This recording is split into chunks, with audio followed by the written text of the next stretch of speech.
On May 7th, there was a letter released, and it was signed by a bunch of cardinals and bishops.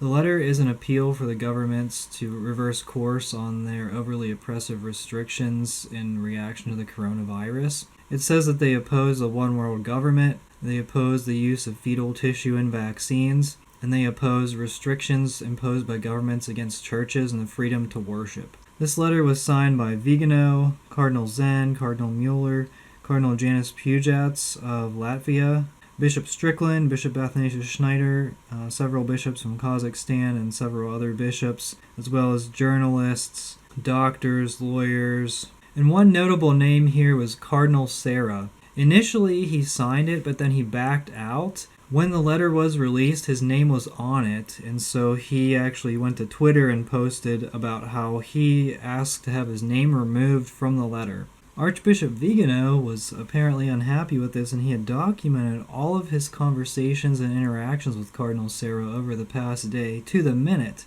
And he released a letter, a 2-page letter, and it was posted on Twitter, and I have linked it below in case you want to read it. In this letter, Archbishop Vigano basically calls out Cardinal Sarah and says, okay, it was his decision to put his name on this letter, and it was his decision to remove his name from the letter. Cardinal Sarah apparently contacted Vigano too late, after Vigano had already released the letter with Sarah's name on it.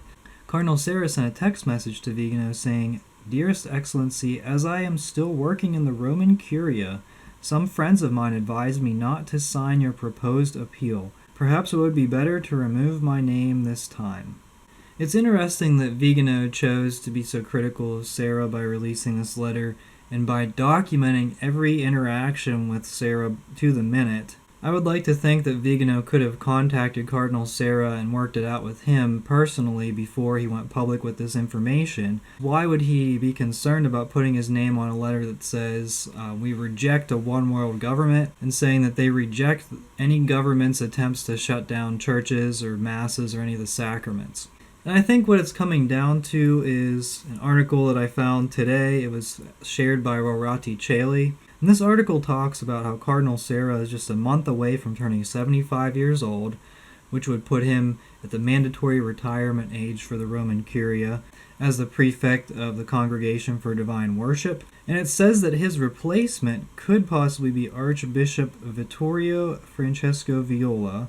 He is a big fan of Vatican II. He happens to be one of the most critical prelates of Summorum Pontificum, and as a gift he received the episcopal ring of Annibale Bugnini. Recall that Bugnini was one of the architects of the Second Vatican Council, one of the architects of the new Mass, and he was an active Freemason. This was actually verified within the past few weeks. Considering Cardinal Sarah is one of the only remaining cardinals who actually promote Catholicism that works in the Vatican, I think this might have something to do with his hesitancy to speak out against anything, really. I mean, he's made a lot of passive-aggressive statements.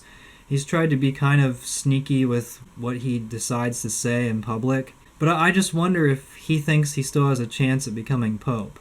And I would say I don't think he has any chance of becoming Pope. A lot of people are critical of Cardinal Sarah's hesitancy to speak out, and I definitely wish he would speak out.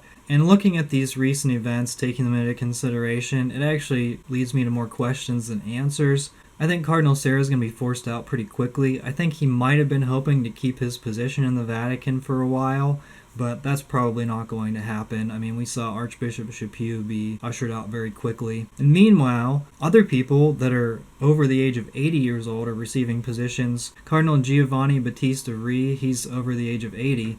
He recently received a position in the Vatican. Several years ago, he was opposed to the promotion of McCarrick to an archbishop position of Washington. So it seemed like he was on the good side of things, but then just recently Pope Francis appointed him to a position in the Vatican, and he has come out strongly in opposition to Cardinal Joseph Zen of Hong Kong, China. Cardinal Reed says that the Chinese deal with the Vatican is good for the Vatican and good for China, which is obviously incorrect. He's obviously part of the corruption network at this point. Cardinal Sarah probably can see it even better than a lot of other people, that a lot of these people in the Vatican, they're after money, they're after power.